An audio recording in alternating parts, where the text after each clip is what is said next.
এখন আপনারা যে জেলটা দেখতে পাচ্ছেন এটা পৃথিবীর সবথেকে বড় আর ভয়ঙ্কর কারাগারগুলির মধ্যে একটি। এই কারাগারে প্রায় 40,000 মানুষ বাস করে, আর এখানের বন্দি মানুষেরা যে কতটা ভয়ানক তা আপনার কল্পনার বাইরে। এখানে এমন কিছু কয়েদি রয়েছে যারা 50 জনের থেকেও বেশি মানুষের জীবন নিয়েছে। How many people's lives have you ended? Is it 5 or 10? How many? More than 50. প্রত্যেকটা সেলে 90 থেকে 100 জন করে কয়েদিদের প্যাক করে রাখা হয়েছে। এখানে কোনো প্রাইভেসি নেই, সবার সামনেই বাথরুম করতে হয়। কোনো কয়েদি ফ্যামিলির সঙ্গে কন্ট্যাক্টও করতে পারবে না।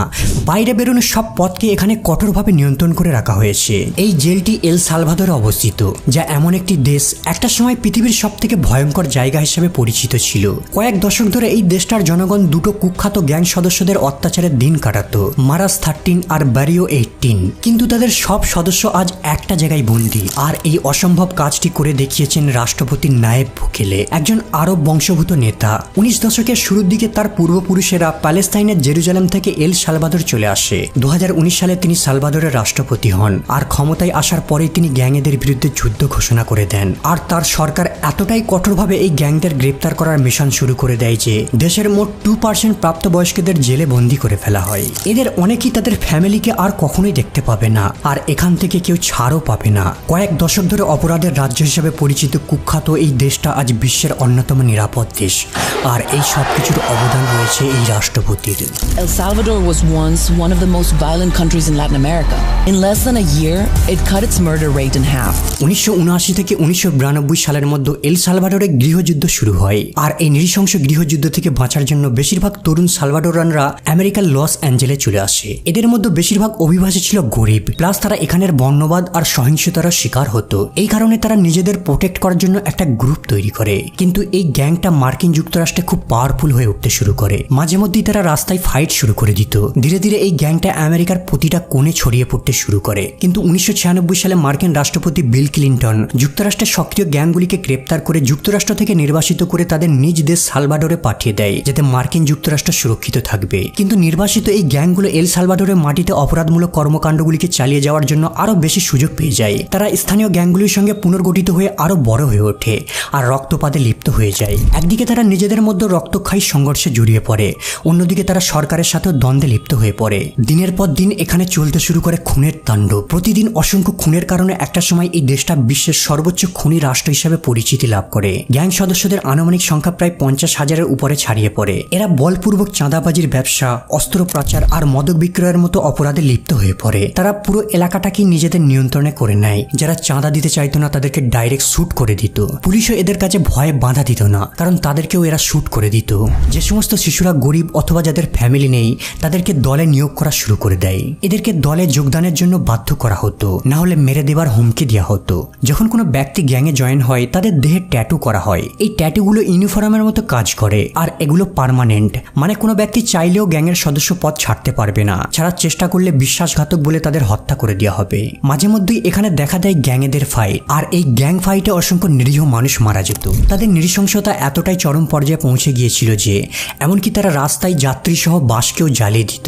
2015 সালে গড়ে প্রায় 18 জন করে মানুষ মারা যেত। এল সালভাডোরের টোটাল জনসংখ্যা প্রায় 6 মিলিয়ন, অর্থাৎ প্রতি 1 লক্ষের মধ্যে 100টার বেশি খুন। খুনের মামলায় বিশ্বের সবথেকে হাইয়েস্ট রেট। যখন বুকেলে এল সালভাডোরের রাজধানীর মেয়র ছিল, সে অপরাধীদের বিরুদ্ধে লড়াই করার জন্য শান্তিপূর্ণ উপায় অবলম্বন করে। রাস্তাঘাট ইমপ্রুভমেন্ট, শিক্ষা ব্যবস্থার উন্নতি, কলেজ হসপিটাল গড়া ইত্যাদি।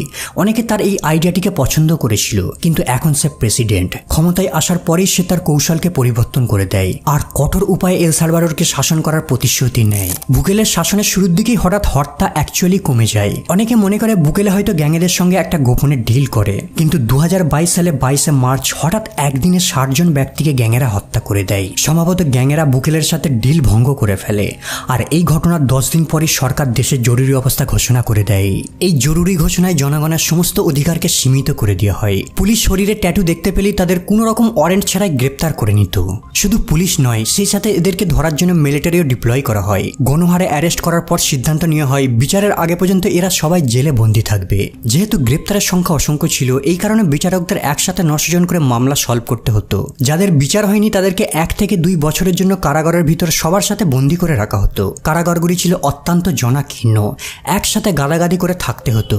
এখানে নিয়ম ছিল খুবই কঠিন। গার্ডেরা মাঝে মধ্যেই এদেরকে কোনো কারণ ছাড়াই টর্চার করত। এমনকি জেলের ভিতর গ্যাংয়েদের মধ্যে ফাইটও শুরু হয়ে যেত, অনেকে মারাও যেত।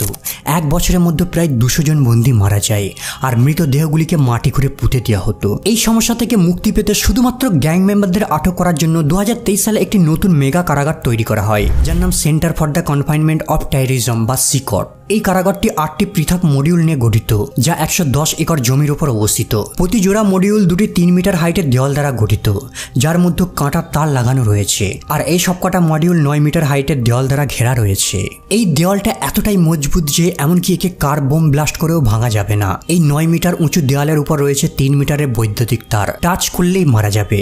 আর চারপাশে রয়েছে 19টা ওয়াচ টাওয়ার, যেখানে দাঁড়িয়ে দাঁড়িয়ে গার্ডেরা 24 ঘন্টা পাহারা দেয়। আর কয়েদিরা যাতে নিঃশব্দে পালাবার চেষ্টা করতে না পারে, তার জন্য জেলের চতুর্পার্শ্বে ফেলে রাখা আছে নুড়ি পাথর, পালাতে গেলেই শব্দ হবে। যখন কোনো কয়েদি এখানে প্রথমবার আসে, তাকে চেন দিয়ে বেঁধে খালি পায়ে হাঁটিয়ে আনা হয়। সর্বপ্রথমে তার মাথাকে ন্যাড়া করা হয়, এরপর তার ফিঙ্গারপ্রিন্ট নেওয়া হয়, আর তার গোটা দেহকে এক্সরে করা হয়। এরপর কয়েদিকে এমন একটি সেলের ভিতর বন্দি করে রাখা হবে, যেখানে প্রত্যেকটা সেলে 90 থেকে 100 জন করে কয়েদি বাস করে। এই সেলের ভিতর 4 তলা মেটালের বাঙ্ক বেড রয়েছে, যেখানে প্রত্যেক কয়েদিরা বসতে পারে, আর রাত হলে সেখানেই তারা ঘুমায়। আরাম করার জন্য কোনো বালিশও নেই, কোনো ব্ল্যাঙ্কেটও নেই। গা মোছার তোয়ালেকেই বালিশ হিসাবে ব্যবহার করতে হয়। এখানে 24 ঘন্টা সাদা আলো জ্বলতে থাকে। কয়েদিরা জানতেও পারবে না কখন রাত আর কখন দিন হচ্ছে। কন্টিনিউ সাদা আলো জ্বলতে থাকার কারণে অনেকের ঘুমের ব্যাঘাত ঘটে, উদ্বেগ, ডিপ্রেশন আর হ্যালুসিনেশনে ভুগতে থাকে। আর এই জেলে কোনো জানালাও নেই, মানে কয়েদিরা একবার প্রবেশ করলে তারা কখনোই খোলা আকাশ দেখতে পাবে না। যখন কয়েদিরা সেলের ভিতর হাঁটাহাঁটি করে, গার্ডেরা সব জায়গা থেকে তাদের উপর নজর রাখে, সেলের বাইরে থেকে, সেলের উপর থেকেও। আর এই গার্ডেরা সর্বদা মাস্ক পরে থাকে, যাতে তাদের পরিচয় লিক না হয়ে যায়। এখানে কেবল একটি করেই টয়লেট রয়েছে, আর ওয়াশ করার জন্য একটি সিমেন্টের তৈরি সাংকে 2-3টে প্লাস্টিকের পাত্র রয়েছে। আর জল পান করার জন্য প্রত্যেকটা সেলে একটি করে বড় জার রাখা আছে। প্রত্যেকদিন এই সেলের ভেতর কয়েদিদের 23 ঘন্টা করে বন্দি করে রাখা হয়। মাত্র 1 ঘন্টা কয়েদিদের বাইরে বের করা হয়, কেবলমাত্র গ্রুপ ওয়ার্কআউট আর বাইবেল পড়ার জন্য।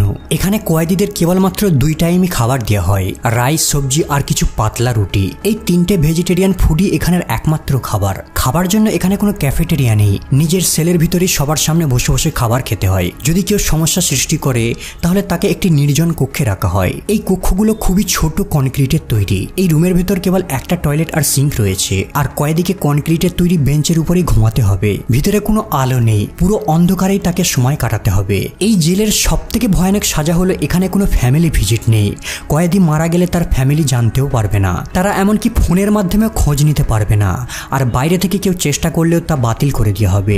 বাইরের হস্তক্ষেপকে রোধ করার জন্য শিকট তার বিশেষ অবকাঠামো নিয়ে একটি বিচ্ছিন্ন এলাকায় নির্মিত হয়েছে, যার মধ্যে রয়েছে বৈদ্যুতিক আর সুয়েজ সিস্টেম। যদি কোনোভাবে বিদ্যুৎ সাপ্লাই বন্ধ হয়ে যায়, তাহলে পাওয়ার প্ল্যান্টগুলো 1 সপ্তাহ পর্যন্ত কাজ চালু রাখতে পারবে।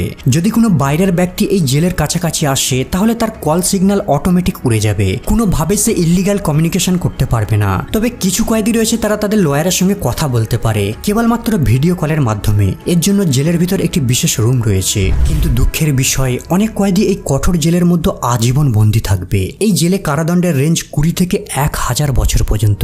কিন্তু যদি কোনো কয়েদির 18 বছরের নিচে বয়স হয়, তাহলে তার 15 থেকে 30 বছর পর্যন্ত সাজা হতে পারে। ইন্টারন্যাশনাল হিউম্যান রাইটস গ্রুপদের মতে বন্দীদের মধ্যে 1/3 নির্দোষ। এমনকি সরকারও জানে হাজার হাজার নিরপরাধ মানুষদের এখানে বন্দী করে রাখা হয়েছে। প্লাস অনেক ফ্যামিলি দরিদ্র হওয়ার কারণে লয়ার হায়ার করতে পারে না। কিন্তু তারপরেও এল সালভাদরের জনগণ বুকেলের এই মিশনটাকে বড়সড় সাফল্য বলে মনে করে, কারণ একটা সময় এল সালভাদর বিশ্বের সবথেকে ভয়ানক দেশগুলির মধ্যে একটি ছিল। কিন্তু গ্যাং সদস্যদের অ্যারেস্ট করার পর থেকেই আজ এই দেশের মানুষ শান্তির সাথে জীবনযাপন করতে পারছে।